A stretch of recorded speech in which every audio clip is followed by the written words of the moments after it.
Oh, here, I'll get on the speakers.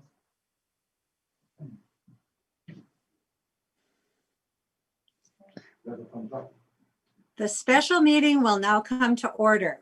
Roll call, Mr. Landwehr, I'm here. Ms. Sari, Here. Mr. Johnson, Present. Mr. Granlund,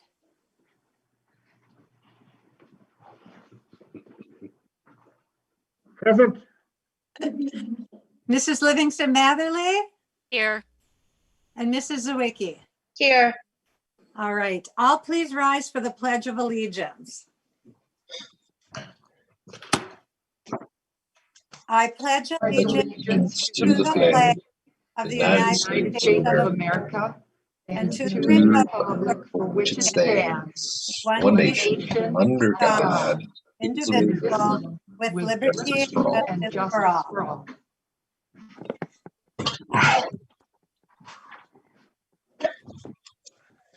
The agenda was posted in at least 3 places and posted on the district webpage more than 2 hours before the meeting, as per district policy and Wisconsin state statutes. We would begin with approval of the December 10th, 2020 special meeting agenda open at executive sessions. I'll make a motion to approve. Second the motion, Gail. We have a motion and a second to approve the agenda for this meeting. All in favor, say aye. Aye. Aye. Opposed, the same sign. Motion carries. We do not have any executive session. It's just all open today. Okay, that's okay. Thank you. I thought that myself, but I'm reading. All right, then our main agenda update, discussion and approval on reopening of schools on December 14th, 2020. Okay, I'm going to take my mask off because I am 20 feet away from everybody else. And according to the governor's order, if I am presenting, I will have it off, but then I will have it back on again, just because, again, even though I'm 10, 20 feet away from other people, there's still other people in this room, and I will not be presenting at that point. Instead, I will be listening. Lot goes into the recommendation that is being brought before the board. Take us back to the 12th of November when we had a special board meeting, and I came to the board communicating that we could no longer staff school and needed to go to 100% online.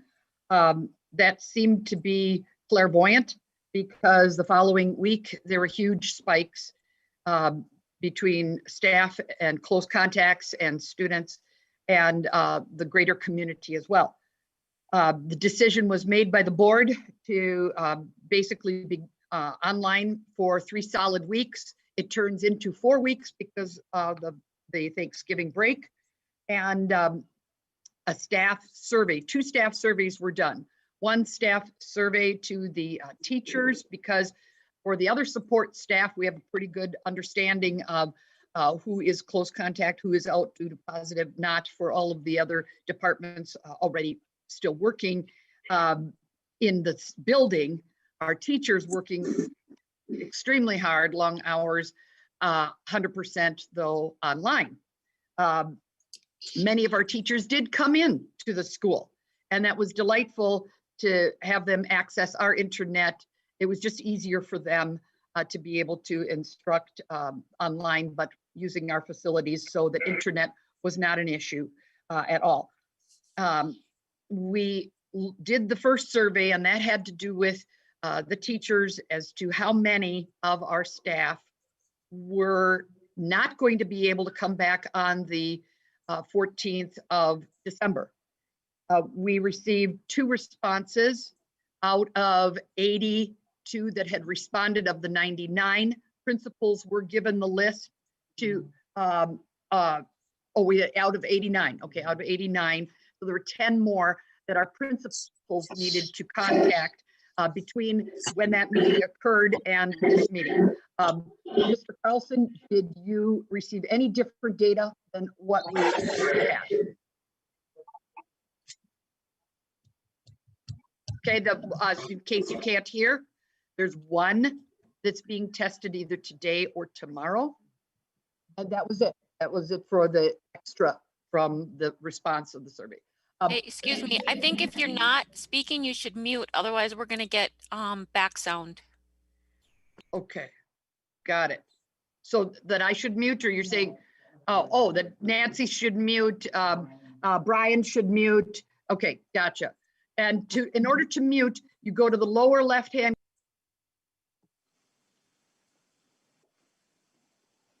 You just muted yourself while you're speaking. You got to I- unmute. Okay, Okay. There you go. And Dr. Crony, you're muted again. You need to unmute. Okay, I'm not touching it anymore. All right. Brian, is Brian still open? I'm still open. There's nobody here, so I don't think there's going to be any background noise. Sometimes it's just a reverberation feedback thing. Okay, so now he's muted. All right, so at this point, Mr. Larrabee, did you have any different numbers? No, the numbers were the same. Ms. Craig, you had two more. I have the one that got communicated, and then now a second one is, okay, is that of teachers or paras, or is it, okay, got it. So we have a total of 3, where before we were 22. So at this point, we can open. One of our major reasons, of course, for needing to go to 100% online had to do with the ability to staff. And now I'm communicating to you, we can staff. The critical component of the second survey was to hear from all of our staff. We have approximately 225 staff members. This was an anonymous survey, and it was sent out to all staff, and it yielded 21 pages of comments from those staff members. I've read absolutely every single one of them. They were forwarded on to the school board last evening, and the school board has read those comments as well. Wanting to gauge the comfort level of the staff in coming back. The cumulative results of that are as follows. We had in the teacher group, there were 52 that said, no, don't come back. There were 13 that said, yes, do come back. And there were 17 that were neutral. And neutral meant that, yes, do they have some concerns, but they feel it's best for students to be back. We had some who opened up the survey, didn't make any comment. And so either way, so we counted that as a neutral. And the paras, we had 14 that were no, we had 11 that said yes, and we had 3 that were neutral. So at this point, it's very clear, 60-40 for the teachers, 50-50 for the paras, communicating basically that there are deep concerns about coming back. All of those comments are valid. Our teachers have been working long hours, long days to make the online instruction occur. One thing that would be very clear is that if the board decides to come back on the 14th, that online learning will not be the same as it was when it's 100% online. This message would go out to families and staff. The staff at Iron River and Northwestern Elementary Schools have done an absolutely amazing job of continuing our excellence in education during our schools' move to online learning.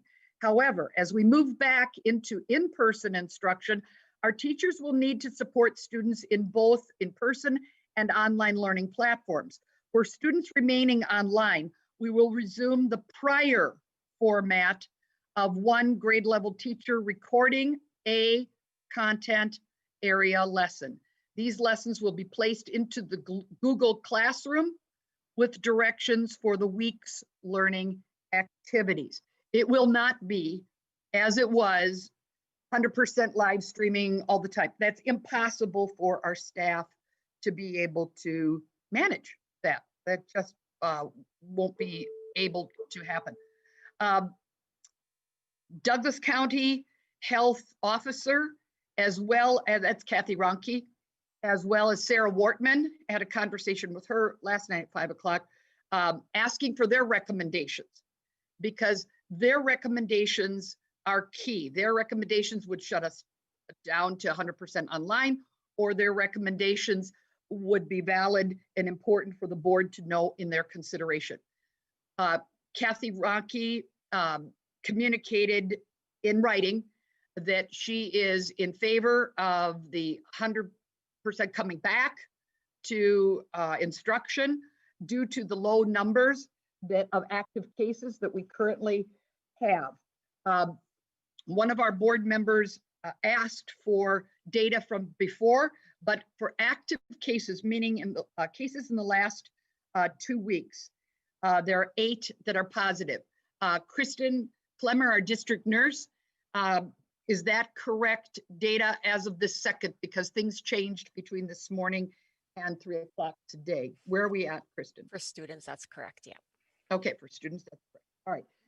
One of our board members asked the number of positive cases since September 1 until November 13th. We had 0 cases at Iron River Elementary of positive cases. At NES, we had 5. This is students only, I'm sorry. This is students only. So the number of positive cases before we went online, meaning the first day of school, September 1 until November 13th, IRES had 0. NES had 5. NMS had 12. NHS had 14. Now the staff from the beginning of school until November 13th was 17. 17 were positive cases. Now, with all of this, this does not include close contacts. It doesn't include close contacts for students. It doesn't include close contacts that ended up having to be quarantined for staff. Many of the comments from the staff, everything that they wrote is valid. It's their feelings. Everyone has, it's their world, and that's very important. Their comments had to do with how many students will even come back, because doing a quick poll of their classrooms, they feel like maybe 40% will stay online because of a variety of reasons. And some clearly they want to quarantine so that they're not sick over the holidays. They want to quarantine so that they can see grandparents over the holiday break.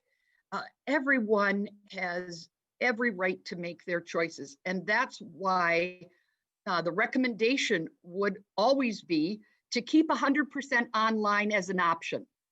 That's the recommendation that we're going to have from now until the end of the school year. That if that's parents' choice, that is parents' choice.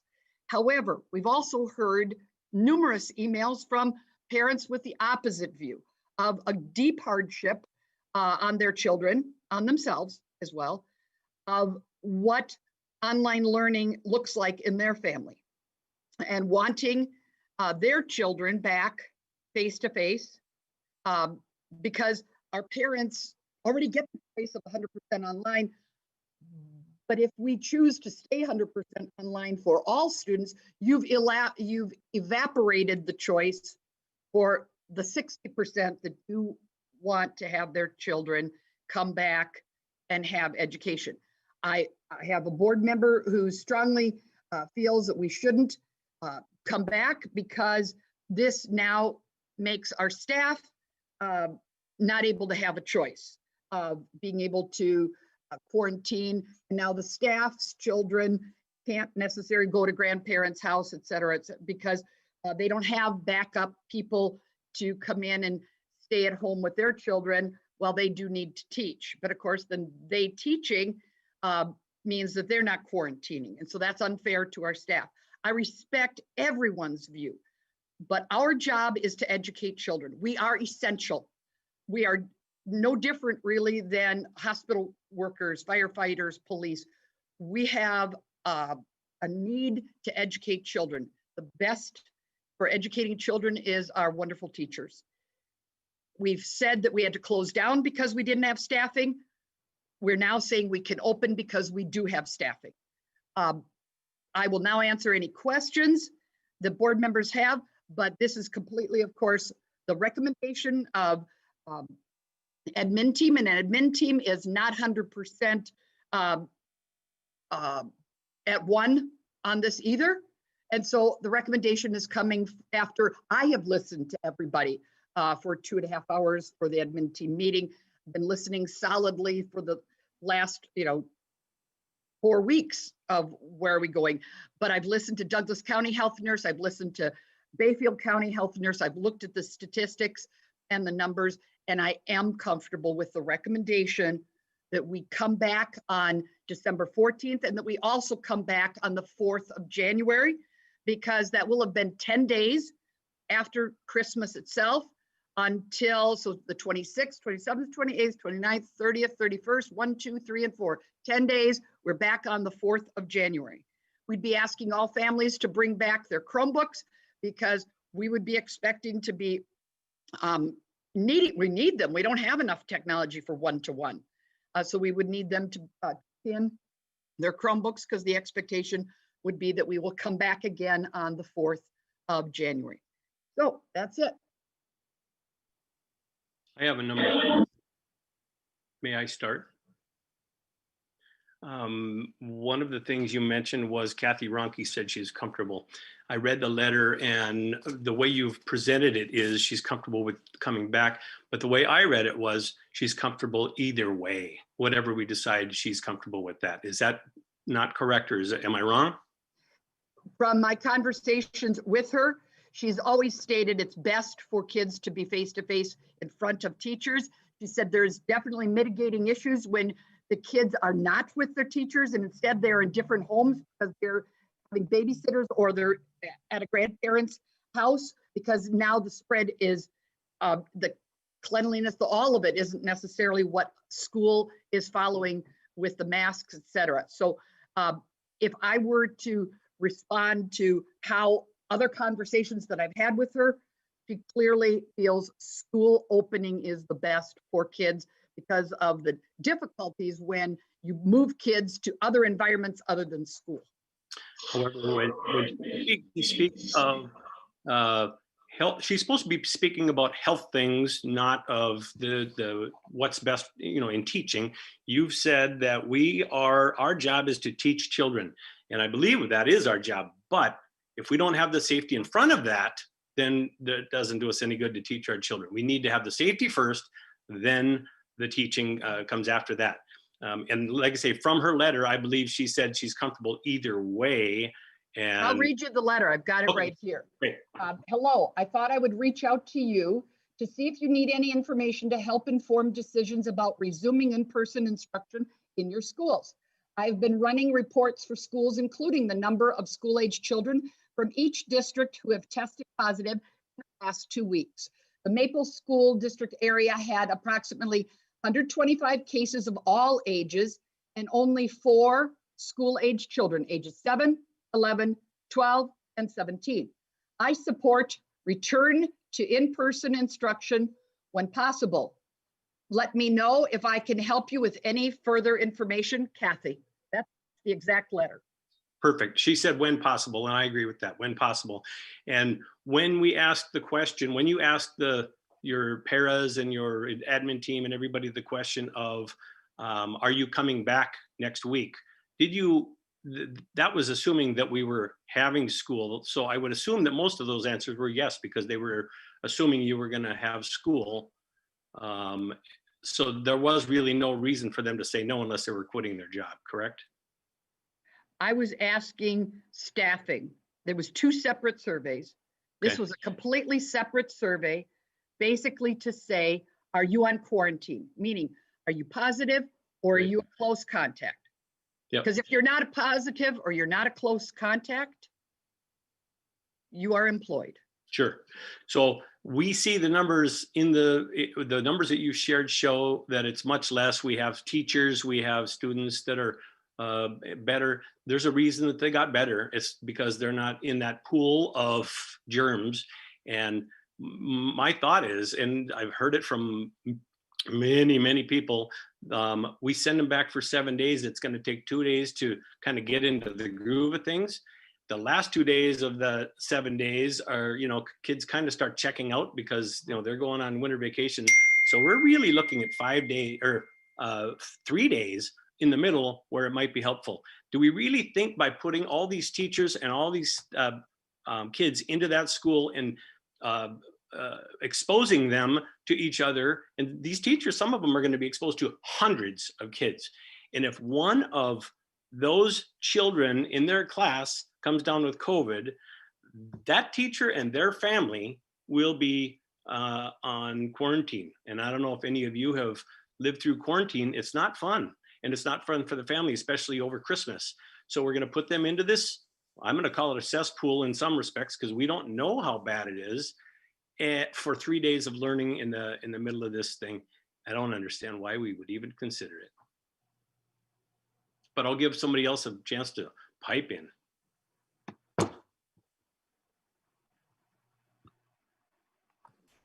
I have a couple of questions. You had mentioned the 2 public health nurses, but you only told us what Kathy Ronke said. What did the Bayfield County public health nurse say?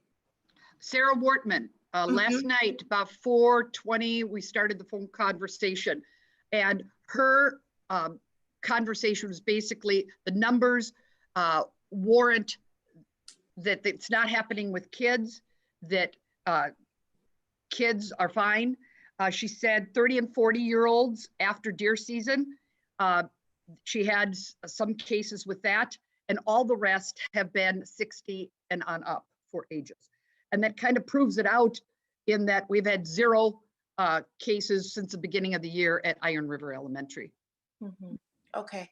And then you had mentioned that that the admin team was kind of split. Could you summarize like the 2 different viewpoints that came up in your admin meetings? Sure. We had, is the juice worth the squeeze? In other words, is coming back for 7 days worth the amount of time?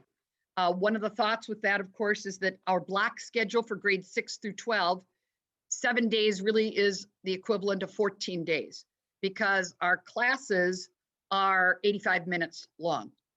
And so it would be the equivalent of losing 14 days in a regular 7-8 period class, day, losing that amount of instruction.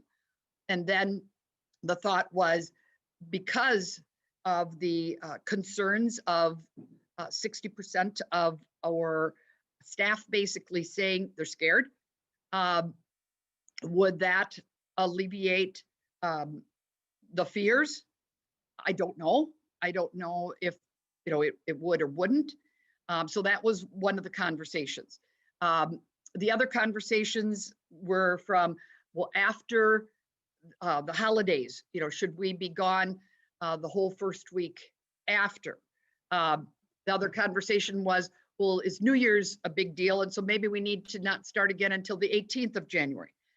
I personally don't believe that New Year's around here this year is going to be a big deal for gatherings. I do believe that Christmas is, and therefore that's where the thinking came of 10 days after Christmas, but 14 days after New Year's. I'm just saying, you were asking what are all some of the opinions. These are some of the opinions.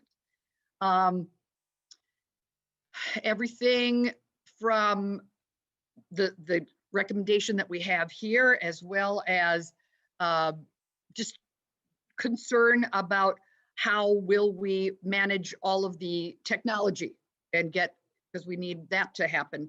And so would that be difficult? We did talk a great deal about making sure that the time that is back is not fluff. It needs to be instruction. It needs to not be projects, of lack of substance. It really needs to be, if it's going to happen, then we need to make sure that the instruction is valid and not, I guess you could say, less rigorous.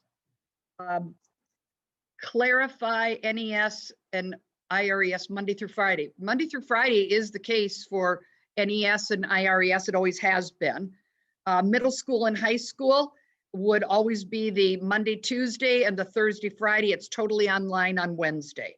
So that is what the instruction was before the 13th, and that was what the instruction is expected for the 16th of December is the recommendation. Anything else, Rachel, that I can help you on? Not right now. Thank you.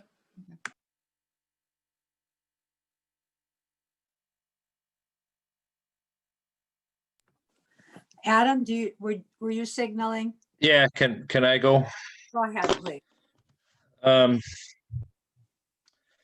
So I have a lot of stuff that I'd like to I really struggle personally with trying to keep the emotion out of this, as trying to come up with an emotionally charged decision as opposed to a scientifically, or I guess through the WHO, World Health Organization, or the CDC, the Wisconsin health, all that jazz. So I started compiling stuff from there, and I think I might be a broken record here, but I've over the last number of months expressed my concerns for the mental health of kids and staff, and I gathered some information that because we get emails and phone calls that I think are and rightfully so emotionally charged, but I think I have stuff here that might shed light on, it did for me anyways, to justify and back the decision of administration. So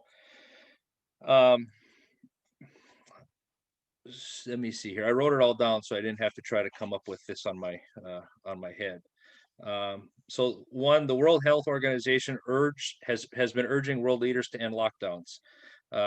There's a doctor, David Nabarro, says stop lockdowns because of the hunger and poverty they cause. They're saying 150 million additional people worldwide are going to starve this year because of lockdowns. Wisconsin obviously has now changed the quarantine from 10 to 14, or from 14 to 10 days. I know that there are rumors out there between multiple states contemplating going down to 7 days. The CDC website, I took all this information right from the website. 41% of people since this pandemic has started have reported at least one adverse mental or behavioral health condition, including anxiety or depression disorder.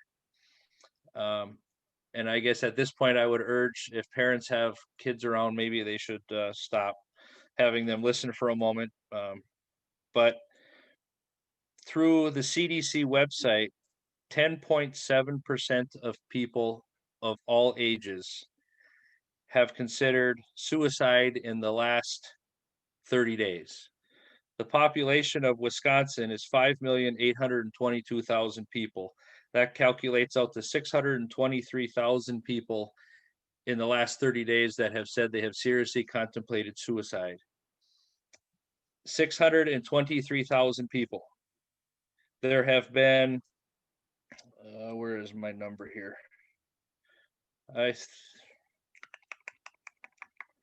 The total positive number of cases of COVID in the state of Wisconsin since this has started was, I want to say, 445,000 people. And we've had as of today, 4,149 deaths related to COVID in 10 months, with a survival rate and a get well better rate of more than 99%.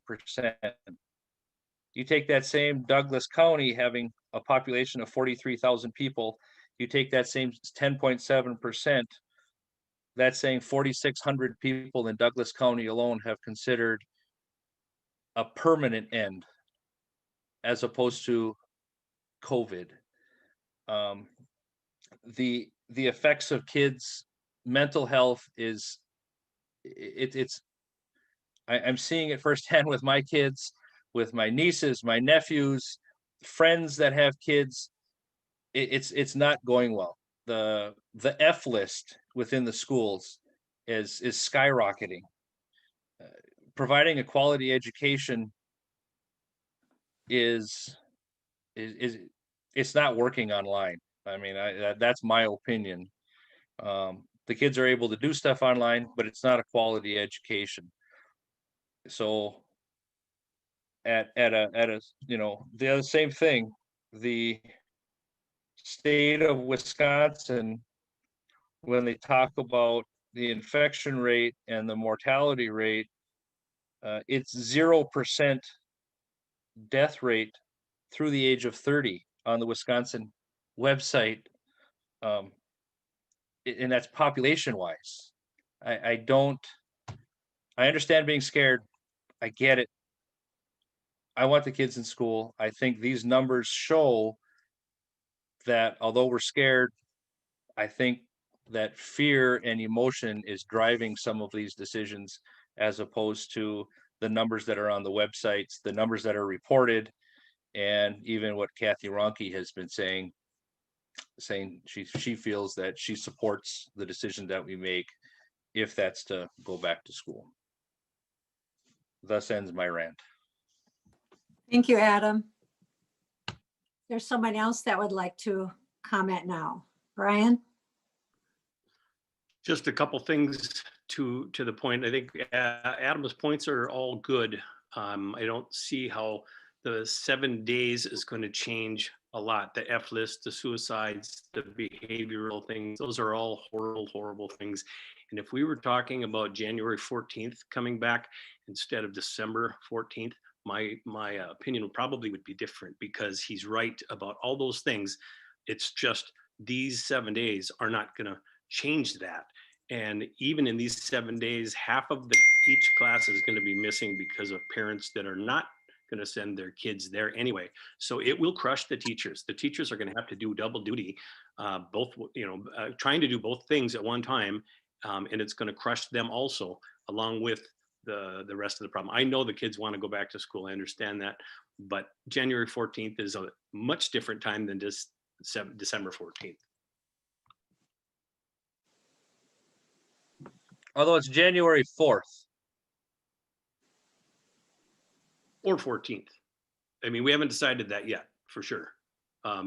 There's many people that say we should wait until the end of the quarter, just because that gives everybody after the vacation, the holiday, enough time to be quarantined in their families to make sure it's down. That's why these numbers are down now. It's because they've been not exposed to all this stuff. The numbers, I promise you, will go up. If we send them back for that 7 days, there's a lot of teachers and a lot of students that will be on quarantine for all of Christmas vacation. So we haven't decided if it's January 4th or 14th, but that's up to us to decide later, I guess. Although at the same time, the fact that the state and the county and the CDC is saying that it's 10 days is what they recommend in quarantine right now. Christmas was on the 25th, or Thanksgiving was more than it was what, 2 weeks ago to 3 weeks ago today?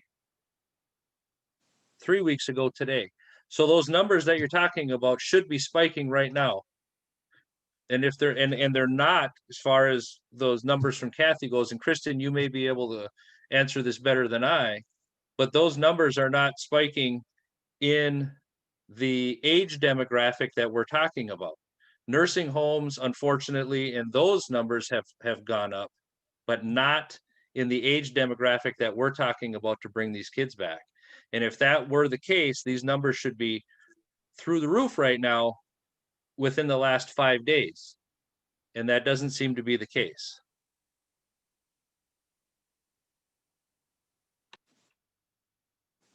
Kristen, do you have any comment on that?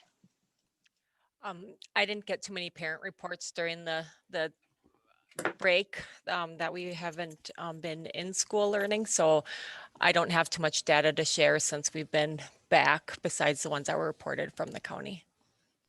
But if there was a positive case, Kristen, would the county not have those numbers and would that not have been shared? They weren't always getting the ones, especially from the saliva site. They weren't always being reported to Douglas County. So they didn't have all the data always. Okay. Seemed like everybody I knew in the last few weeks have had in our church, in our community, and in our family have been exposed and had COVID, and it was spiking over the last number of weeks. I don't know that they were all,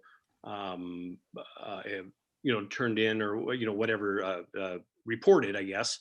But still, we're talking about 7 days here. We're not talking about, a lifetime or a quarter or months. Except for again, sorry, Mike, I know you want to say something, but at the same time, if you're talking January 14th, I'm guessing that's what you're asking for. That's going to put these kids out of school for 2 months, non-social for 2 months without that contact. That's from what I understand, that's what you're asking.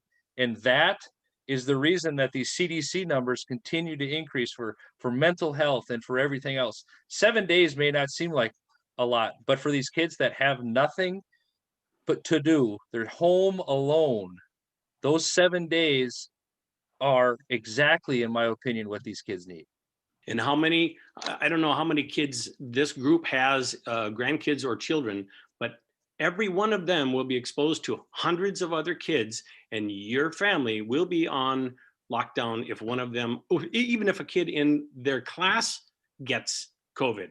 That your whole family and your kids will all be in there. And if you have one kid, that's bad. If you have 2 or 3 kids, that's 2 and 3 times as much. And if you have 5 kids or more, that's multiple times as much. So the risk is high.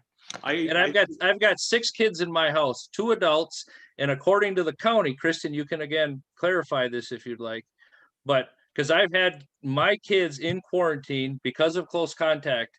And based on what the county says is that person needs to be in quarantine, not the rest of the family.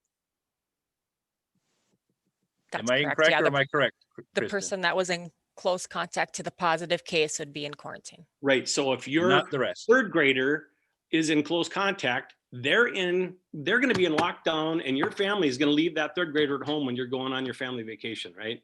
I don't think so. Well, you can't go on family vacation because the CDC says it's not safe. Everybody else says it's not safe. So no, you're not going to go on. You're not going to do that. What you are going to do is you're going to apparently go to work and leave your 3rd grade at home to learn online. But your whole family is in effect in quarantine because you're not going to leave that kid alone. You're going to keep that kid, and that kid is going to be on lockdown. No, I don't think families are going to do that. I don't think it did. No, they won't. And then that takes away the whole quarantine, the whole lockdown idea of putting a kid on quarantine. It won't do any good because they'll take that kid everywhere they go anyway. Well, why Although, how don't we many go of to these? I was just going to say, as soon as you're done, Adam, why don't we go to Mike so we can kind of keep moving? Yeah, Yes. well, I'm sorry. I guess It's how okay. many, Kristen, do you know how many positive cases came out of this school from close contact of the kids that were quarantined? Because what did we have? 200 students on November 14th that were in close contact that had to be out of school between quarantine. Any idea how many of those 100 students or 200 students ended up with positive cases? I have no Yeah. documentation whether it was close contacts from our positive cases or not. So I don't have that data. All right, I'll be quiet. I'm sorry. Michael, Mr. Granlund, go ahead. Okay, thank you. Well, I think it's kind of amazing that everybody's talking about they're going to Florida on vacation. I mean, that's what a lot of the reports we had on the survey. Everybody's going to be going to Florida. I would hope everybody wouldn't go to Florida, but I do support coming back with the administration's recommendations. I do think we maybe could have one more week after the holidays. It's like the 11th instead of the 4th. But I think one of the big things here is the education. And we have so many kids, I'm told, we have so many kids that are in danger of failing. And I think parents and teachers are going to feel that effect if we have people failing and they have to come back and repeat their grade. So I do think we need to get the kids back in school. I've had a lot of, I know the survey from the teachers and support staff, and we appreciate, I read every one of them, and I appreciate, you know, Maslow's hierarchy needs and UFTAs that are in there. But I also did get a lot of feedback from parents, and I think they're probably about 80% get the kids back in school. Things have changed also since the our last shutdown, and one of them is that we do have more staff available. Also, the CDC guidelines have changed. So, the end. You're on mute. Respond, huh? Is there anyone else that would like to comment or question right now? I can go next unless Rachel or Gail want to go. Go ahead. Okay. Yeah, I mean, I know this is a very sensitive topic material, and I'm sure we all know here on the board we are not going to be able to please everybody. We know that, right? We've seen the some here, and it's all over the board. So we are never going to please everybody. But we really have to look at what we're dealing with. Couple of things. What we have to try to do as board members is, and it's hard because we also are parents and community members and so forth, but what we have to try to do is remove ourselves from our opinions or what, you know, our friend you know, Joe Blow said on Facebook and things like that. And we have to look at what we have, which is the full picture, what we do know, and what we are able to see based on scholarly reports. In other words, I too have read many articles from WHO, the World Health Organization, and the CDC, and so forth, as I'm sure most of us do. So when we look at the full picture, we have to ask ourselves a couple of things. One is, why are we currently right now at home? We are in school, but we're in a different format. So I don't think we want to keep saying we're not doing school. We are getting an education. It's a different format of an education. But why is it that we are here? Well, number one, we talked about the staff issues. Maybe those are good for now. Maybe they're not. Of course, again, we get mixed reviews on who wants to come back and who doesn't, but that's here nor there as far as what are the other concerns above and beyond that. One of our big issues at hand was the holidays. We know that even though we're in a situation right now where people are behaving a little different because we are in a pandemic, we know that our common sense will tell us that people somewhat to a certain degree are probably going to get together in one way, shape, or form. Okay. Now, when we look at that, we have to look at a couple of things. We have to look at the fact that our 4 schools are a part of communities. Okay, we're not operating alone as 4 little islands. We're communities. Okay, so what is done here affects everyone. It affects our mom and pop operations. It affects our grandparents and our parents and everyone around, as well as our teachers, our staff, our bus drivers, everybody, our students. So we have to look at the full picture, and we have to try really hard to take our emotion out of it. And I know it's hard for all of us. So when I look at things besides reading the CDC and the WHO and reading all of the different reports that I try to look at, the medical and science reports, I look at what are the numbers. Numbers sometimes can be a little bit deceiving because sometimes we think, well, there's only so many numbers in our area, but then we'll say, but wait a minute, I know of 6 people that had it here, but they didn't get tested here. So it didn't go on track in Douglas County. They were tested, you know, and so forth. So I don't know that we always know exactly how accurate that is, but we do know that right now, you know, numbers are kind of on an uptick in many places.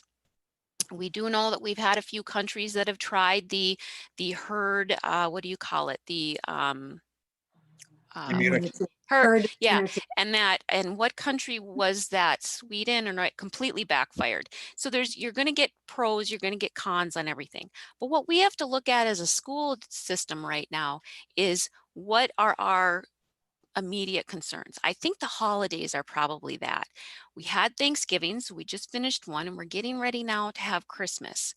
We know that that's probably going to mean there's going to be a lot more interaction that maybe there wouldn't have been before otherwise. So with the holidays, we have to take that into consideration. Okay.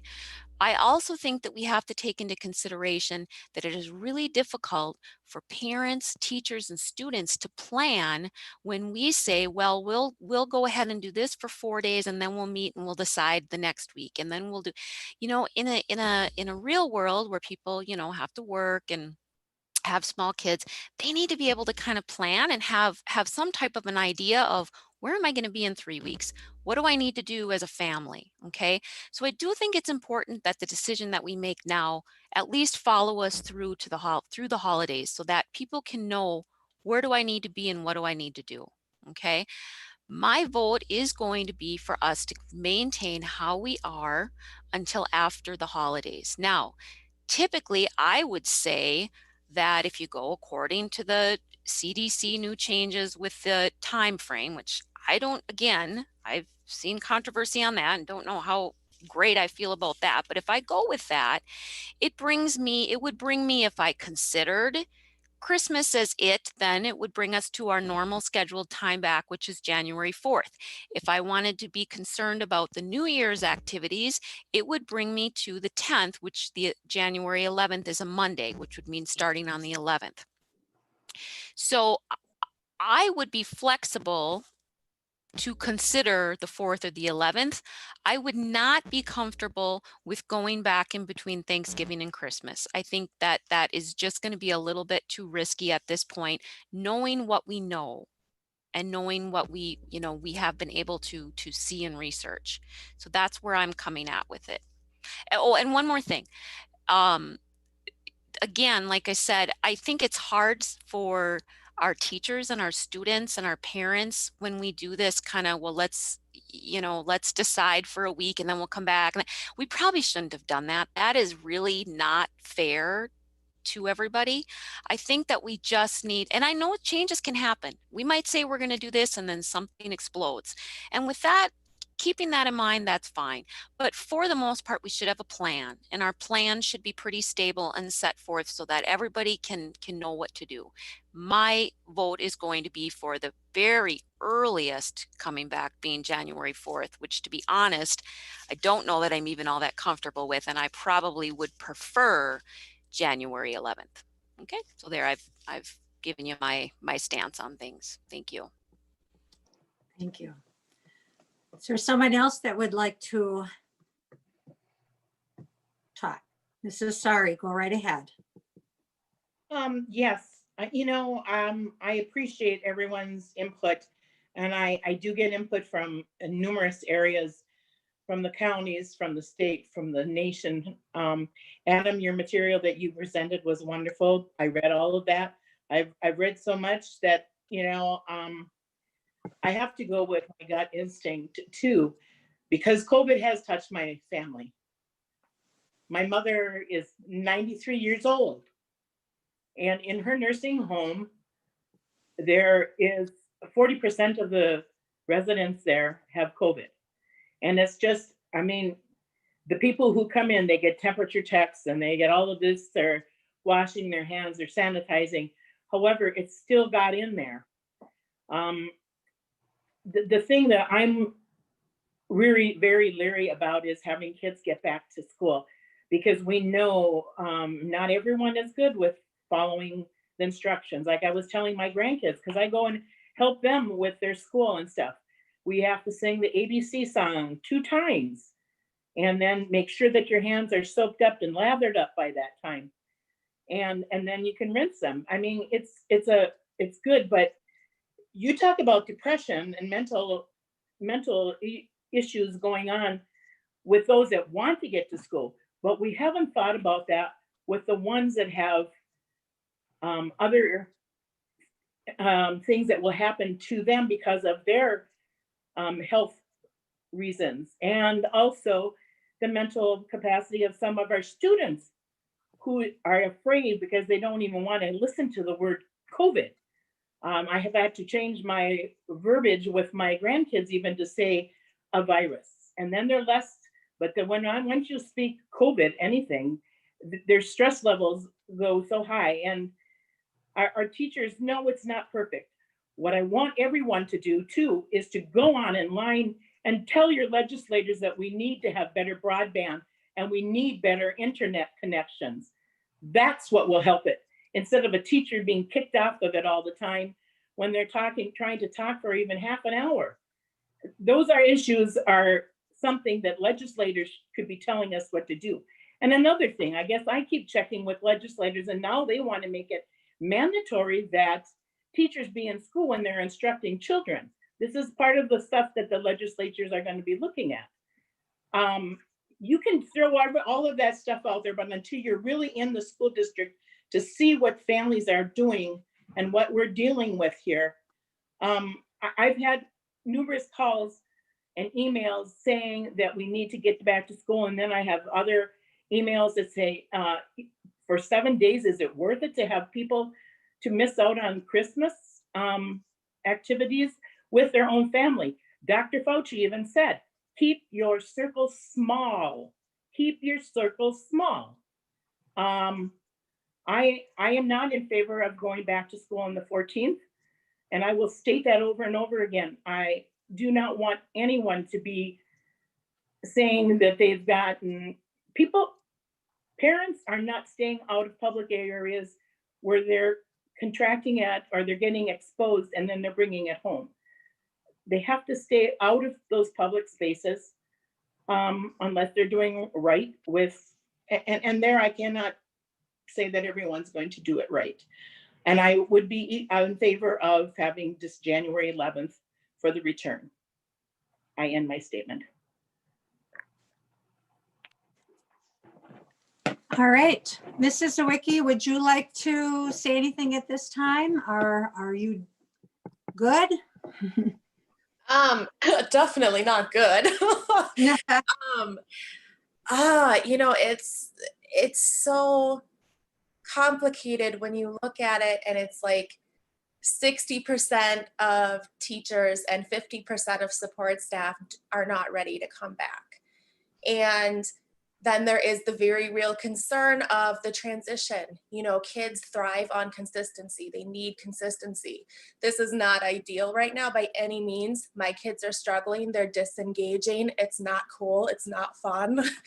And knowing how they are with transitions, like what the teachers are expressing in the survey is real. It's going to take a few days to get back into the swing of things. And then they're there for a few days and then they're home again for, you know, and does that make sense? I don't know. Part of me says I want my kids to have the ability to see their friends and get that little relief from what we're doing right now. But that's as a parent. When I think about it as a professional, and I think about what my counseling colleagues have been telling me with their clients, there's a lot of kids right now, like in the Ashland area and places like that, where they keep doing this on again, off again. It's really hard on those kids, really hard, because there is no sense of normal. There's no sense of what to expect. Everything is unexpected. Everything's up in the air all the time. So that just like compounds their sense of not feeling secure. And so it's just, I feel like, again, there's no good answer. No matter what we do, there's gonna be a lot of cons and a lot of people unhappy. And so I think at this point, it is better to just recognize that our cases are higher than they were when we first decided to switch to this route. And yes, a lot of kids are struggling, including mine. But I think Brian has a point where it's like, you know, 7 days, but then with that inconsistency and that transition, you know, it's not going to be as nice as we think it is, trying to let them go back. I know as a professional that it's not going to go the way I want it to go as a mom. So, I mean, I want them back. I really do, but I don't know that the timing is right. I just don't. I feel like we could talk about this all day because there's pros and cons on every single aspect of this. And there is such an even split. Admin is evenly split. So what does that tell you? Like, yeah. Mhm. If I had to lean one way or the other, I would lean towards staying course until after the holiday, but it's with a heavy heart. I know that there's a lot of downfalls to this, and my kids are not going to be happy either. But I have to try to think about what Dana said about this is our community and thinking about everybody and not just the kids. If the teachers catch it, you know, then what happens? And we promised in September when we decided to go back to school that we were going to look out for our teachers' best interest.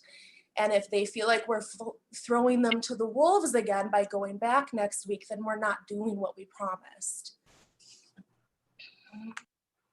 Mr. Granlund.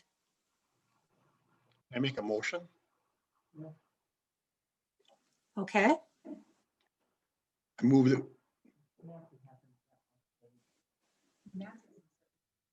Okay, Nancy, I guess the crickets are saying that they want you to opine or whatever. All right. I have done the same as all of you. I've read and I've listened. I've had phone calls and many emails and texts, everything in between. And as Dana said, we can't please everyone. And it's not past me that if this were 10 years ago, I'd be sitting on the teacher's side of this. And while I think I know what I would feel is the right thing to do, I can't say that for sure because, I'm not in there right now. But I think we did tell our parents if we could come back on December 14th, if we had the staff to do it, that we would do it.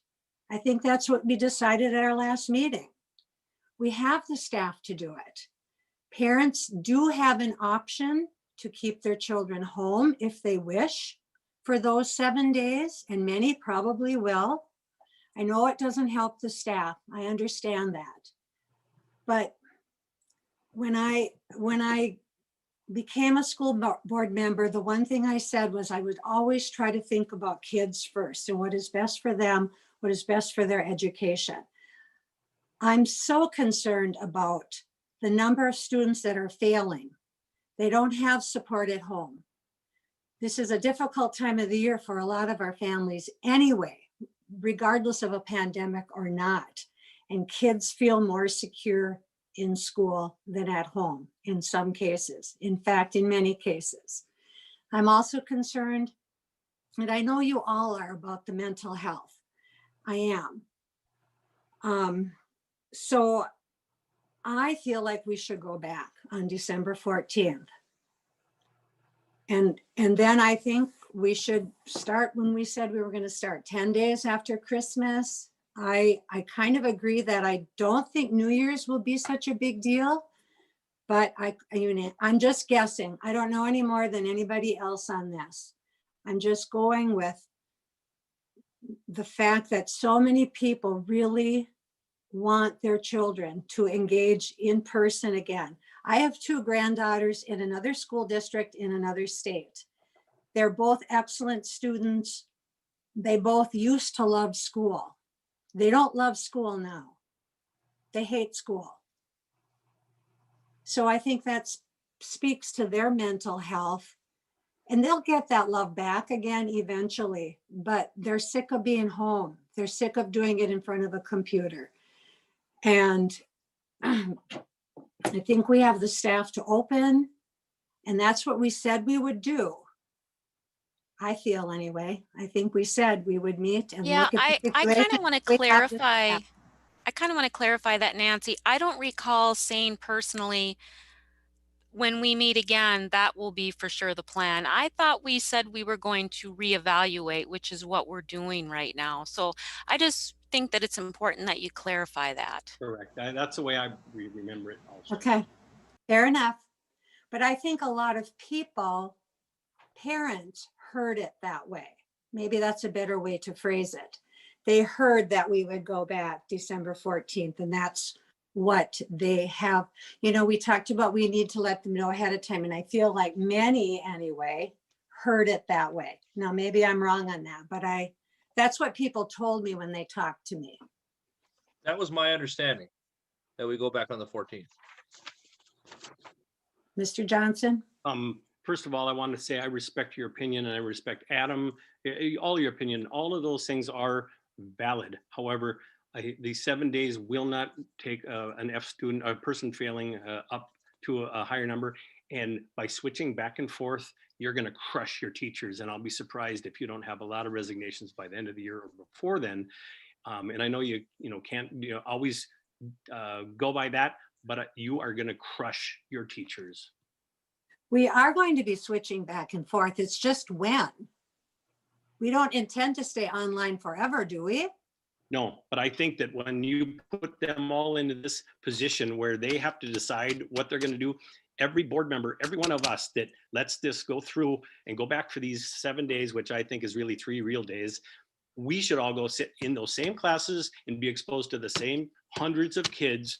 If we're comfortable with it, let's go do that. Some of us are retired. We'll go sit there and be exposed. I don't think it's fair for them. I don't think we would want to do that, but whatever.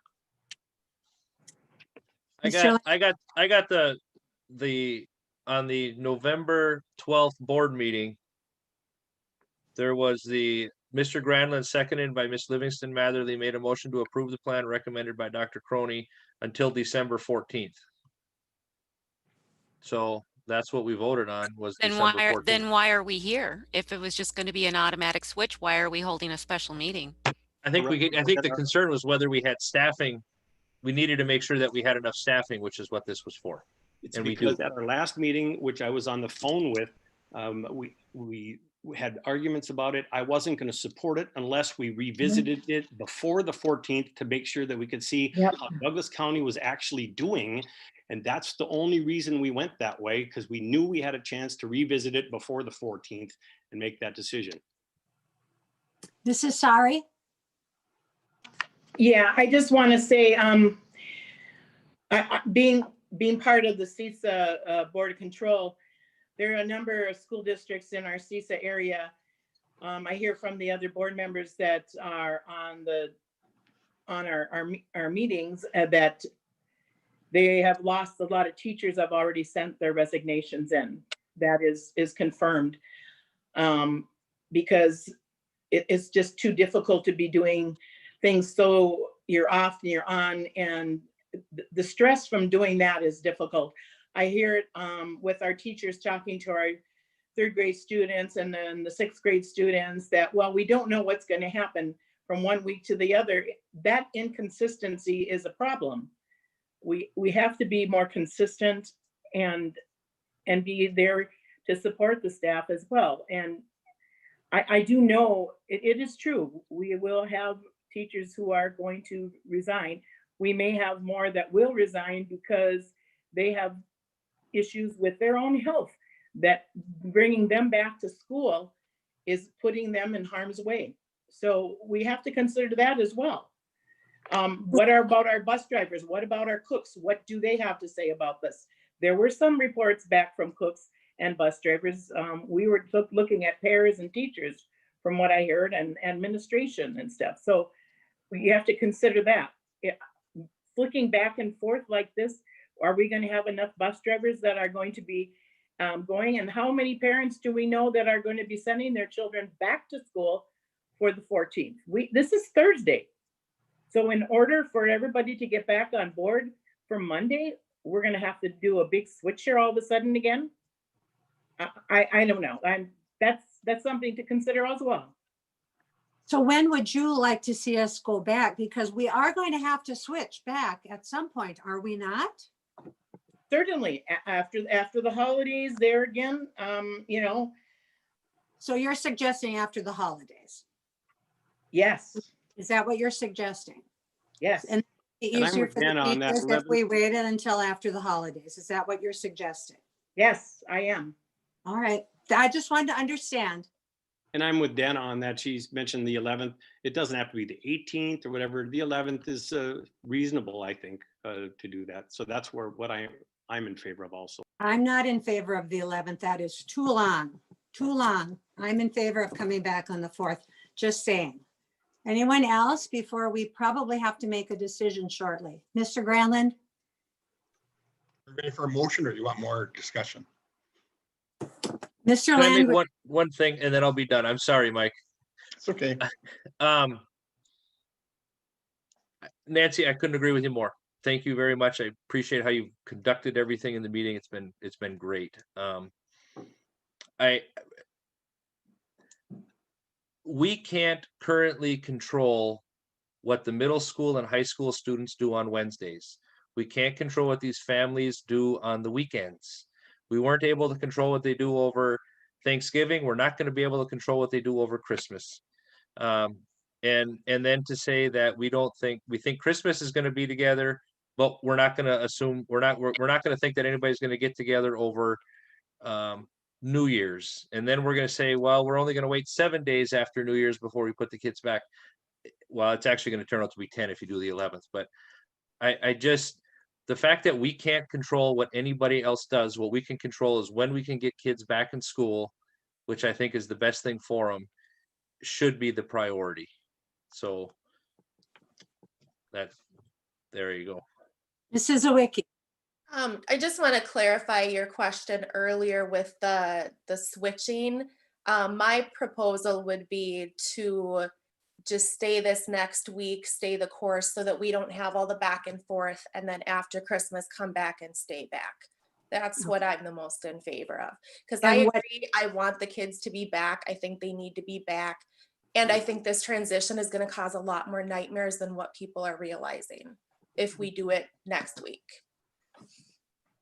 I'm certainly not in favor of switching back and forth unless something really causes us to do that. Like if we had a situation again where we had so many cases that we couldn't stay open.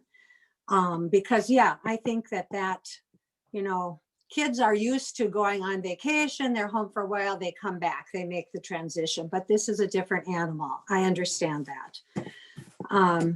So what date would you be comfortable with coming back? Would you be comfortable with our date, the 4th? I would be okay with the 4th. Okay. All right, Mr. Granlund has been ready to make a motion, I believe, after having listened to all of this. Yeah, I appreciate all the comments from everybody and respect everybody's opinion. I am in favor of coming back on the 14th. My motion right now is to bring everyone back on January 4th and try and stay that course for the rest of the school year. So let me understand, did you not the 14th, but just stay the January course 4th. right now until the 14th or the 4th of January? January 4th, correct. Okay. Do we have a second to that motion? I have a question about it. Well, I'll wait till the second and then I'll ask the question. Do we have a second to Michael's motion? Which is to stay online, return to class on January 4th. I'll second. All right.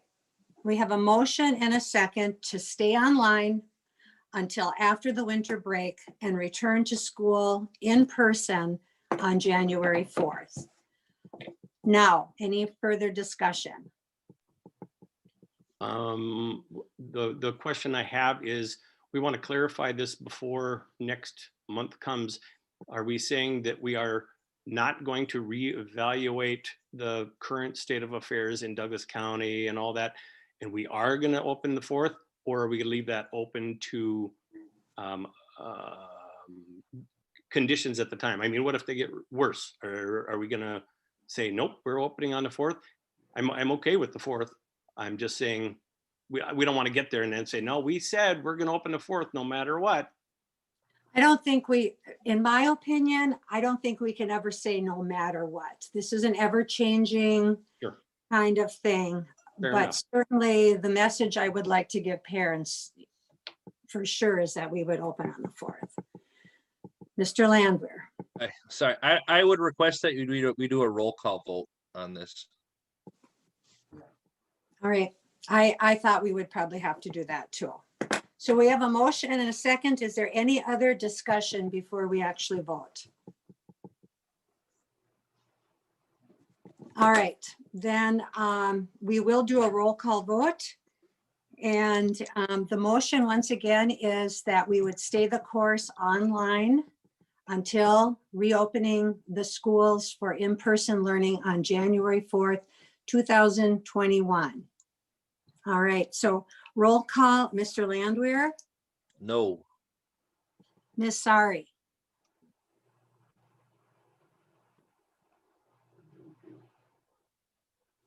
The question is, okay, so if the numbers are up in the area,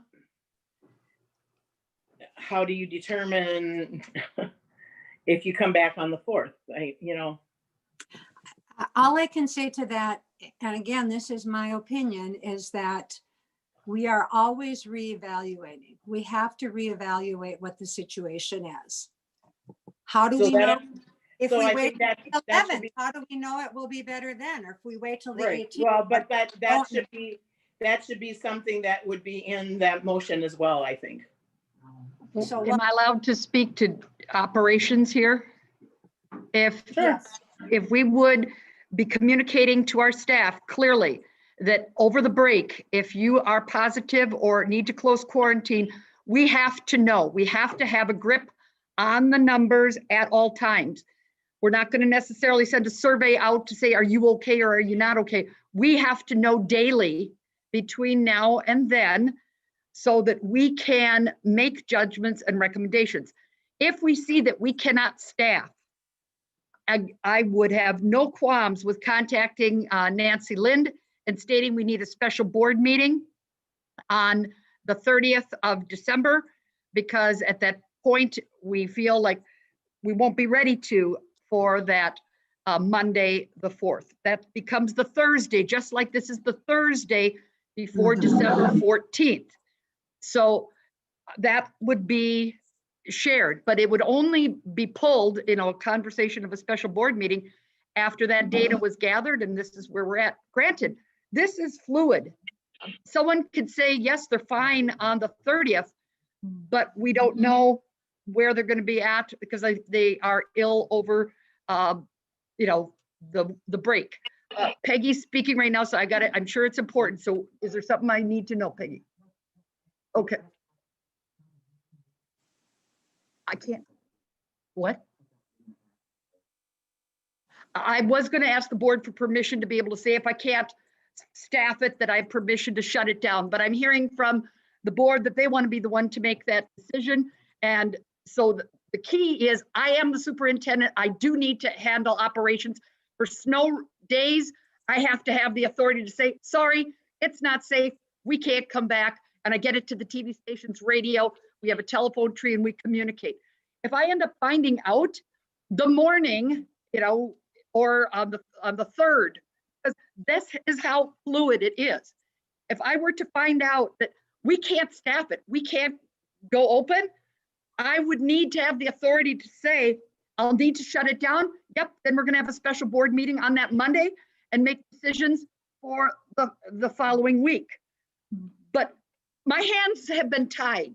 I agree. Your hands cannot be tied. You have to be able to make that call because you can't get all of us, and we're not running the district. You are right now, so your hands cannot be tied. You gave me 1 week, Mr. Granlund, but you gave me 1 week for one building. Okay, I'm saying that I have to have the authority to be able to shut us down, the whole district, for a day. I have no qualms with calling a special board meeting and posting it and all the work that goes to Peggy has to do. It's huge, but we would do it. I have, no qualms with following through. But you tie my hands when I might find out Sunday night, all of a sudden I've got 5 more people and now it's a close contact and I cannot staff and I cannot provide for special education students because we have to provide for all students. That is the difficulty of what you put me under when you say, nope, it's going to be the board that's going to make the decision whether we're open or we're not.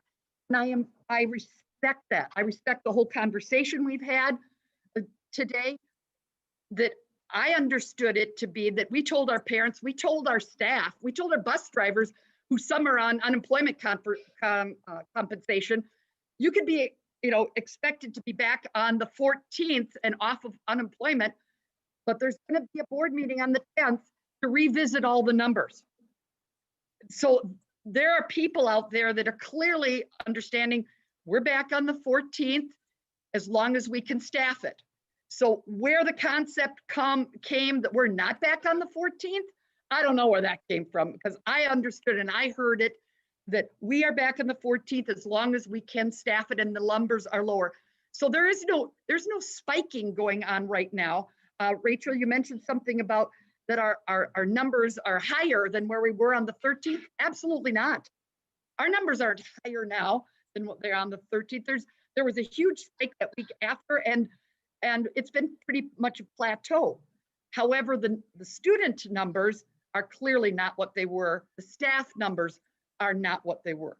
So if the board's decision is that we're going to come back and not going to come back until the 4th, we do need to tell our parents so that they are able to get their lives figured out as well. If you do not want the kids to come back on the 14th and such, but I'm just hearing so many things that I have to be over in a separate spot because Mr. Granlund needs to be here to be part of the conversation, which is important, which is valid. But are there other questions you have of me that need some clarification before I acquiesce to Mr. Granlund? If you're asked, I mean, right now that there's a motion on the board for what Mike made. What you're asking for is to change what your authority is. Can we add that to Monday's agenda at this point and discuss it on Monday? Because No, it's not we going to can't. change anything today.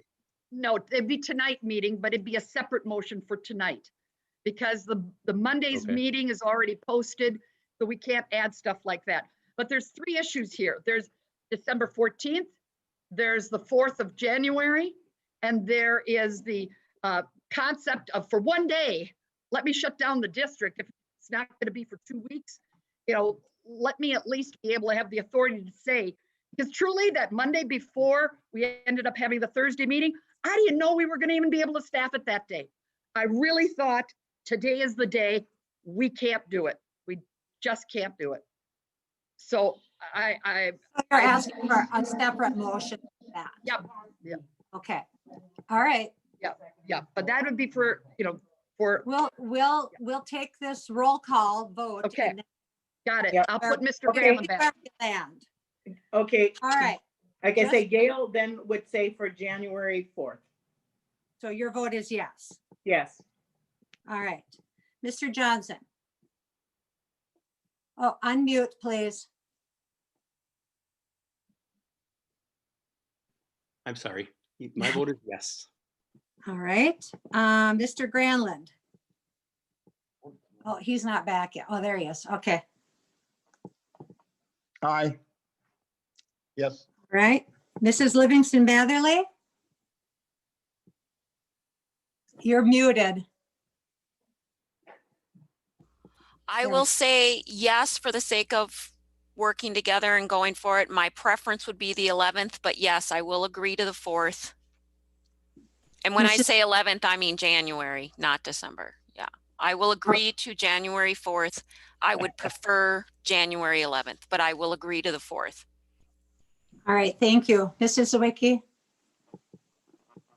I just want to say that I was also under the impression that we were revisiting everything tonight, and I'm deeply troubled that people were already told that they could expect to come back when the board did not make that decision. So that being said, sorry and yes. I think though that that's what people heard. Now, maybe that wasn't the intention, but I think if they were listening or they got a report afterwards, that's just what they heard. Maybe that isn't what they should have heard, but I think it is what they heard. I am going to vote no. So having that complete, the motion carries to stay online for the next 7 days and then return to school on January 4th. With the notion that, of course, we have to continue to evaluate where everything's at, because we know that it is changing all the time. So that motion carries. So now let's move on to what Dr. Croney was just talking about, giving her the authority to close the school district for a day if she is unable to staff it due to COVID cases. Is there someone that wants to make a motion on that? And then we can discuss, Well, John? she already has the authority to close it down for a number of reasons, whether it's a mechanical breakdown in the schools or whether it's something else. Mhm. And we don't need to specify that it has to be COVID related, but we do count on our superintendent to make the best decision for the safety of all the kids. So I'm not positive that we need to narrow it down to the COVID thing. We just know that the superintendent should have the authority to close down the school for any reason and explain to the board why they did it. And we can always go back and say, no, we disagree. You need to open it back up again if we disagree with it. But for safety reasons, she has to be able to have that. So my question then would be for Dr. Croney, do we need I think she feels we need a motion on this though, because we have told her she has just That's authority. correct. I need a motion. I need a motion because you've already tied my hands by saying 1 week, 1 school. That motion is already on, and that's on the books, and that stays on the books until that gets uncuffed.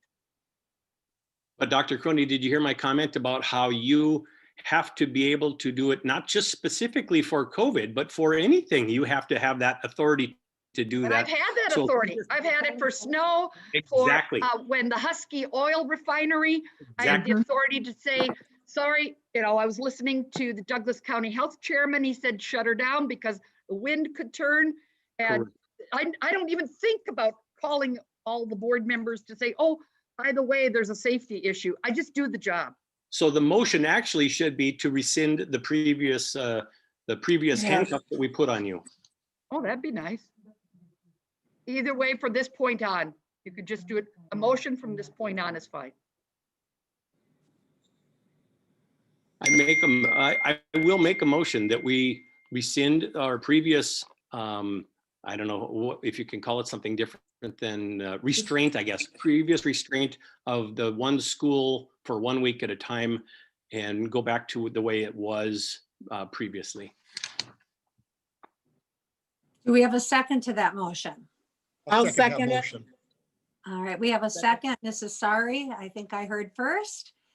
Is there any discussion? All right, seeing none, then the motion is that we would go back, we would rescind the previous policy of Dr. Croney not being able to do, or only being able to shut 1 school for 1 week at a time and allow her to handle that. Does that make sense? Did I say it okay? All right, I think we can just do this one out loud. All in favor, say aye or give me a thumbs up or something. All right. Aye. Right. Opposed, the same sign. Aye. All right, that motion carries. And before we adjourn, I just feel that I need to say that our teachers have been really doing a wonderful job as best they can with this online format. I have sat through several lessons and seen what they put forth for our students, and I'm so proud of them. I know how hard they're working because when things are different than the usual, it's always so much harder. And I know that they too are concerned about the mental health and the welfare of our students and their learning, how much they're learning, how much they're able to do. They know that it's not the same as being in person. So I'm really hoping that our decision tonight will get everyone back in our doors. Hopefully not with 40% at home, but more back in school in early January. Having said that, I think we are ready for adjournment. No. We've got a lot of questions here now. Okay. Okay. So now we're going to have, I need to know for the bus drivers, are you going to allow anything such as that they're allowed to continue to utilize their sick leave for the 7 days, or the answer is no, they would need to go on unemployment? I need to know on their support staff, the paraprofessionals. We've been trying to find jobs, but we may not be able to find jobs. Do they need to go on unemployment? We have food service. I talked to Jody today and she said, there's just so much cleaning that you can do. She said the kitchens are all really clean, but she can't necessarily keep all of her people 100% employed as well. So I need to know, are you comfortable with people being allowed to use their sick leave if they wanted to use their sick leave, as well as they could instead go on unemployment? Those are decisions that I need to hear from the board. All right. Any? I believe we can continue, we should continue as is, as we've been going for the last few weeks, and they can use just exactly what we said at our special meeting. They can use, if there's work to do and they'll do it, that's fine. If there's not work to do and they have to go on unemployment, or they can use their vacation time, that's fine. They give them the same options that we gave them on our last special meeting. I agree. So does that mean sick leave though? Yeah, does it yeah, mean- that's what they were using Yeah. before. Yes, and I mean, I want to we have go no just a little choice. step further. With COVID, it's changed everybody's lives. And we know that some of your staff is putting 10 and 12-hour days in, and then when they ask for a couple hours off to go to the dentist or the doctor, they have to take half a day or a day of vacation to do that. I think you need to loosen up on that, but that's my opinion. Because COVID is affecting everybody. Teachers and they're don't putting- have vacation. Teachers don't have vacation. Teachers have sick leave. So what you're saying is don't have them take sick leave for a dentist appointment and when they're not going to be online. Is that what you're saying, Mr. Johnson? Because they're working 10, 12 hours a day. They're working way overtime all the time. And if they have to take a couple hours in the middle of the day, I think you should cut them some slack. That's my personal opinion. You need to run it like you need to run it. Oh, okay, the comment that was stated is our teachers have always been putting in more than an 8-hour day, whether it was COVID or whether it wasn't COVID. That's nothing new. They've always put in Right. more. So what I'm saying is sometimes they need to be cut some slack. Otherwise, the morale is going to go in the tank because they're working 5 hours over or 4 hours over, and then all of a sudden they get stuck because they need to take a half a day or a full day vacation if they need 1 hour off to go to the dentist. That's what I'm saying. Again, teachers don't have vacation. Teachers don't have vacation. Teachers have sick leave, right? Yep. Or personal leave. We have allowed the personal leave back again because we didn't have to worry about the subs. Because for the good part of the fall, we couldn't give personal leave, let them use that because we didn't have the backup with subs. Mrs. Zawicki. I think we should allow the employees to use whatever they want to use to get whatever kind of payment they can get. This is not their fault that this happened to them. I don't think we should do anything to restrict where they're getting their money from. I think that would be senselessly punitive. I also would like to know, because one of the teachers in the survey said some kids are still not getting food from the school. Is that true? We've gotten to the point where we're delivering food to families that can't make it. Okay. So I don't know where that's coming from if they didn't ask for it. So I don't know where that's coming from. Okay, because I was just gonna say, I think that delivering food and things like that would be an excellent way for anybody to get extra hours, because that's obviously something that our families and our kids need. That's already happening. Okay, cool. Okay. So let's see, I can't remember. Brian, did you make a motion or you just expressed what you thought?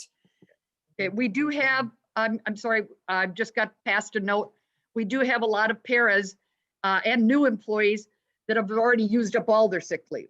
So they will be without pay.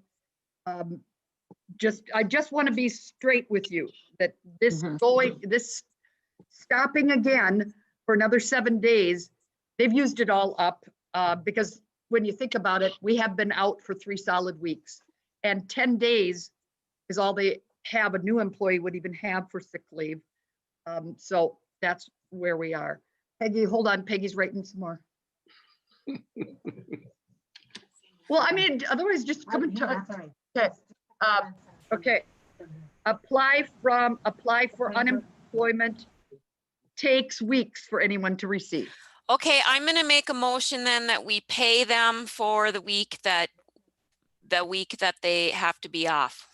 I'm not asking for that because that only breeds a great deal of morale killing, just like what Mr. Johnson is Absolutely, I understand what you're saying, but we're going to lose people, and they have to have money, and we can't punish them if they're out of sick and they can't get the unemployment.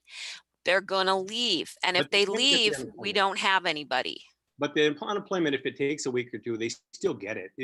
So they're for sure going to be able to. Is it going to affect their health insurance? Is it going to affect?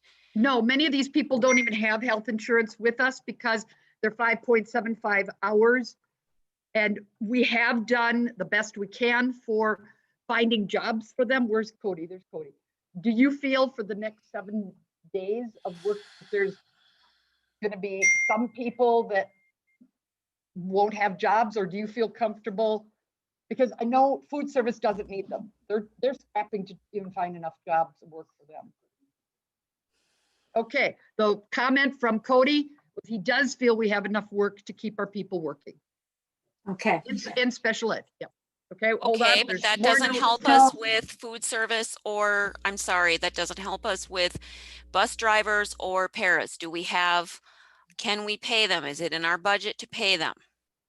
The motion we don't have anything in our budget necessarily to say we can't pay them. However, what we have clearly said is it's not going to be like it was in last spring, which was the deep morale killer. Our teachers were working, and yet other custodians were working, district offices working, but yet you had several who were at home, not working, but still getting paid. It was a true morale killer. I've got another one here. Do we still not allow fans to sporting events or youth sporting events?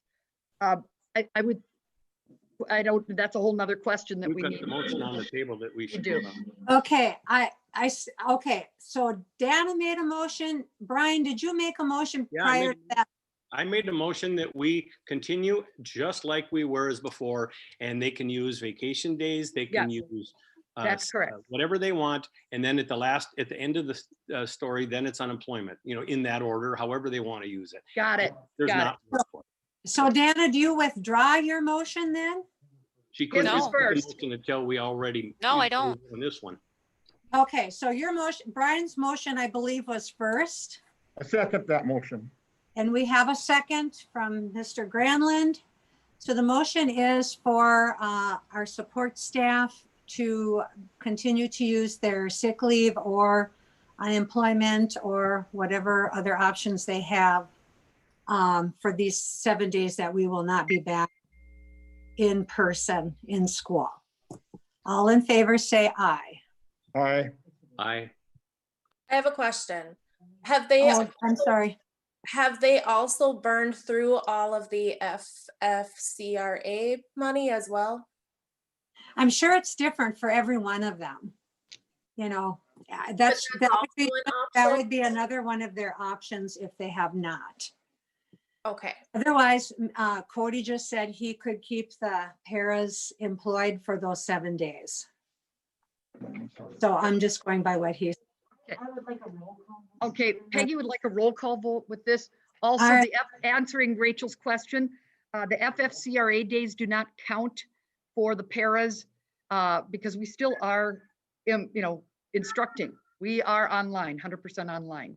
So they wouldn't even qualify. if you don't have work for them. That's correct. Mr. Lander? I just have a comment is we just voted to not bring these people back for 7 days, and now we're talking about paying them. We have the ability to I mean, render services for pay. We took that away from these people, and now we're wanting it's completely contradictory in my mind. It makes no sense. If we're concerned about these employees, because I want them back in school, and so to use sick leave to file for unemployment, unemployment does take weeks. It sucks, especially in 2.5 weeks from Christmas. We have the opportunity to give them their job, to employ them for services rendered, and now we're going to talk about paying them for services not rendered. It makes no sense to me. So Can we do a roll call vote for Peggy's sake? Yes, we can. Mrs. Livingston Matherly. I don't know what I'm roll calling on. What am I? Let's go back and review. The motion is that the support staff would have the same options they had prior to the decision we just made. So they can continue to use sick leave. They can apply for unemployment if they wish. I'm sure they can go without pay if that's something that they can handle and want to do. So but we are not going to just pay them to not work. Okay, then I will say So- no. All right. Or we'll find work for them if possible. Right. Finding work for them is great, and having them do things and having them use their sick is great. My concern is that some of them have used up all of their sick time, for example, the bus drivers. And so my thought is, since we're the ones that made the decision that we need to stay closed until after the holidays, we should pay them, or we're gonna lose them. But that's where I'm coming from. But if you read those comments from the bus drivers, I don't know, I didn't compare the numbers, but many of them were not to come back on the 14th. Okay. As I recall, many of them. And we also are accountable to the taxpayers too. And if we say, yeah, we got some of the people that are sitting at home doing nothing, and we're sending them their checks anyway, because we felt like it, the morale goes down with the existing employees, but the taxpayers probably aren't going to like it either. Yeah, the bottom line is, you guys, we don't have people knocking down our doors to drive bus. We are lucky if we can scrape enough by to pick up these children daily, and there's reasons for it. There's not that many people that want to be bus drivers. My point is, we're going to lose them. But if you guys want to go this route, that's fine. We'll go that route. I'm a compromiser here. I'm saying where I'm coming from on it. Most of them have already utilized what they can. Nancy did make a good point. Many of them on the survey did say they want to remain off. Maybe they're already on unemployment. I don't know. My thought is, if we don't make sure that they're paid, they're going to leave. But I don't have all the details. So before we start this vote again, is there any other comment? Because once we start, I want to continue through and finish. All right, seeing none, the motion is to allow our support staff to continue to do unemployment, to work if we have work for them, or to use their sick leave, but not to pay them to not work or for when they're not working. All right, so I'm going to start over. Mr. Landwehr. Yes. Ms. Sari. Yes. Mr. Johnson. Yes. Mr. Granlund. Yes. Mrs. Livingston Matherly, one more time. I'm going to just say no, because I don't know where people are at, and I don't know if they have the resources to claim what we want them to claim. So I'm not comfortable with it. Mrs. Sawicki. Yes. And I vote yes. Motion carries. Okay, we're on to the next thing. Do we still not allow fans to sporting events or youth sporting events? Or are we going to go to 2 tickets or two we're currently allowing 2 people per player to attend. Are we allowing more than that? Where does the board stand on that in light of the numbers being what they are, which is a total of 8 in the last 2 weeks are positive? Any Can comment? you say that last part again, Dr. Crony? You cut out. Yes, we have a total number of 8 active case positive for COVID out of all of our children in our district. That's it. So I'm asking the board, do you still want only 2 spectators per player to be But the case? if you're talking spectators, wouldn't it make more sense to use the county numbers and not just the student numbers? Because if your spectators are the parents who are, you know, working in Duluth and driving through 3 communities every day, like they're going to be the ones bringing it in, probably not the students.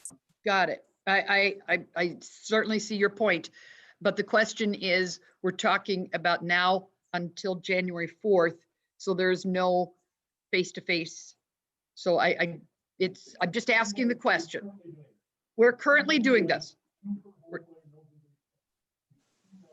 Right, so we just need to know, Mr. Smith was speaking. I don't know if you could hear him or not. He said, we're currently having 2 spectators per person. Do we continue that? Or do we have a different criteria? Where does the board stand on that? That's what's happening currently. Mr. Landwehr? I'm sorry you have to keep saying my name, Nancy. I really am. It's okay. And we have had this conversation, you and I and Nancy and I and Dr. Crony, and I will say what I said at that point. I struggle. I want all of these kids and staff in school as often as possible. I want extracurriculars to happen. I want sports. I want all the other stuff to happen. I struggle with the inconsistency over the fact that we are allowing, we just decided that that school is not safe. School does not make sense right now. And yet we can continue with the extracurricular activities, and we're talking of bringing outside people into the school in which it's not safe. I struggle with it. I want these kids there. I support it. I support the coaches. I want it all, but I can't say no to one and yes to another. That's my thing. So whatever y'all decide for tickets is whatever you decide. You know where I'm going to stand on this, I believe. Any other comments? Mr. Smith, would you like to comment and communicate how it's going? Mr. Smith will come. Come on.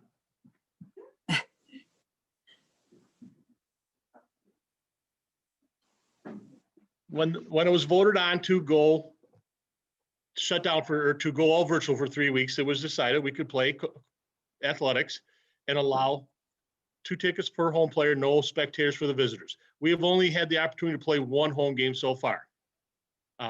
It went fine last Saturday night. We have 2 games this week, 2 games next week.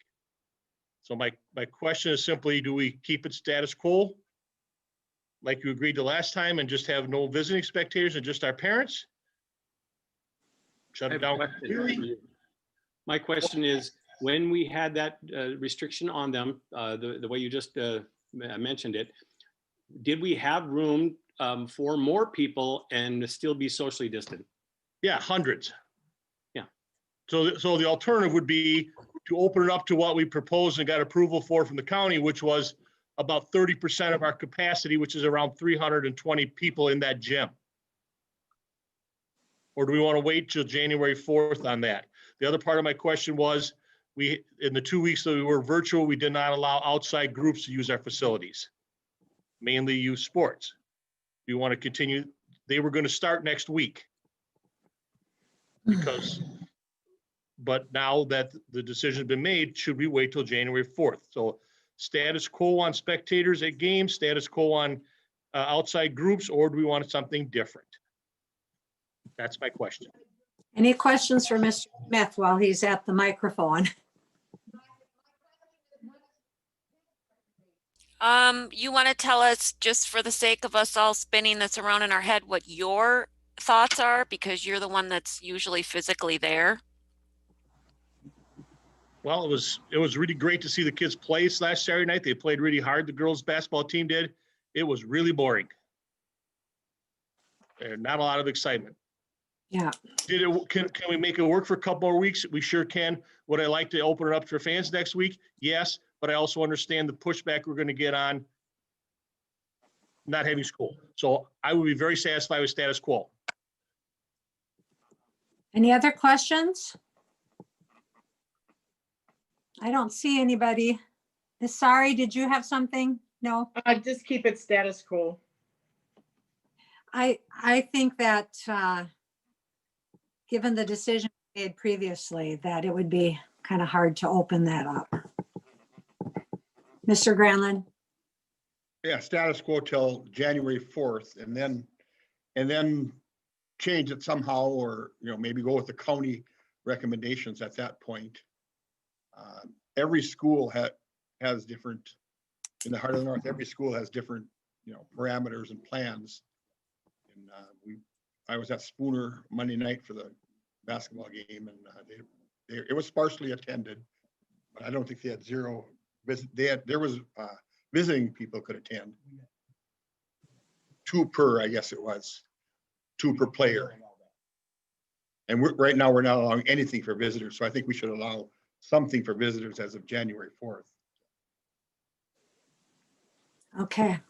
So will we be meeting again before January 4th to change anything? If we say status quo till January 4th, what's going to happen on January 4th then? No, we won't. We hope. Right. Well, it seems like 2 per player. It seems like we should be able to do more than that, doesn't it? With that huge gym or huge gyms. Well, he did. It's almost 1,000. Taken hundreds more. So if you can still social distance, and it's not like opening the schools or closing the schools. The opening and closing schools is a whole different ballgame because everybody has to go. Teachers have to go. Kids have to go. Sporting events, they don't have to go, and they can be social distance. So I'm okay with them opening that up a little bit, and even letting some visitors bring 2 per person. And they would be required to wear masks, Right. as with everything else. And all that. All right. Rachel? Living in Bayfield County, I'm not as up on what Douglas County recommendations are, but I know Bayfield County wants to limit gatherings to 100 people. So I would be in favor of letting like 100 people in the gym, but maybe not the 300, if that makes sense. So like more than what we're doing now, but maybe not necessarily everybody. I'd like to put my opinion in the form of a motion where we go status quo till January 4th, and then we go with the county recommendations, which could change. Could change by January 4th. Second, Gail. All right, we have a motion and a second to stay with the current policy as far as fans at our games until January 4th. Then after that, we would go with the county health department recommendations. And Nancy, also, could you add to that outside groups beginning January 4th, as long as we're in school, face-to-face? Okay, and allowing facilities use for groups from our school district, but not school teams. But not school teams. Well, they're already okay. I'm talking about the outside groups. Adding like robotics and things like that. Yeah, traveling teams and wrestling groups, and not sure who else. So it's moving the start date, which was going to be next week, to after January. Right. Of what we approved before. Correct? Yeah, yes, that's true, Nancy. So just status quo till January 4th. And then county recommendations after, on that date for outside groups would also be allowed on January 4th. Okay, so like the youth basketball and robotics, those kinds of things. Right, they can't come in till January 4th. Okay, And until January 4th, no visiting teams can have fans, and the home team, Northwestern, is only allowed 2 tickets per player. That's the status quo. does Peggy have all of that? That's what I want to know. I think we do. I'm not sure I can repeat it all, but does she have it? Yes, Maybe- she has it, right. Okay, okay. So we would stay status quo with 2 fans per player, no outside fans. Then on January 4th, we would go with the county recommendations for the number of fans allowed in. And we would move opening our facilities to outside teams, robotics, etc., to January 4th. And I think we have a motion. Anna, did somebody second it already? I think- Yeah, yeah. Gail. I second the first part of it, but when you added something to it, I'm not necessarily in favor of that. So Okay, so I was only in favor of the first part. you're retracting your second. Correct. All right, do we have a second to that motion? I will second that. All right, we have a motion and a second on the floor. I'm not going to repeat it again. I hope you've all been paying attention on this Zoom meeting. Do we need a roll call vote, or can we just go with, what would Peggy prefer?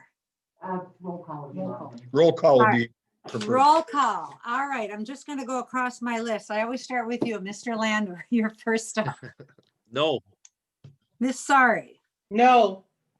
Mr. Johnson, Yes. Mr. Granlund, Yes, Mrs. Livingston Matherly, Yes. Mrs. Zwicky, Yes. and I vote yes. That motion carries. Anything else?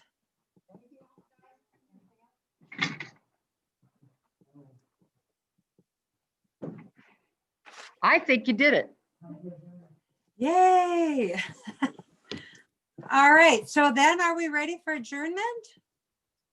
I would look for a motion to adjourn this meeting. I will make a Motion. motion. Second by Gail. All right, we have a motion and a second to adjourn. I don't think we have to do roll call. All in favor, say aye, or give me a thumbs up, anything. Opposed, the same. Aye. Thank you, everyone. This was hard, but we worked through it. So thank you. Thank you all.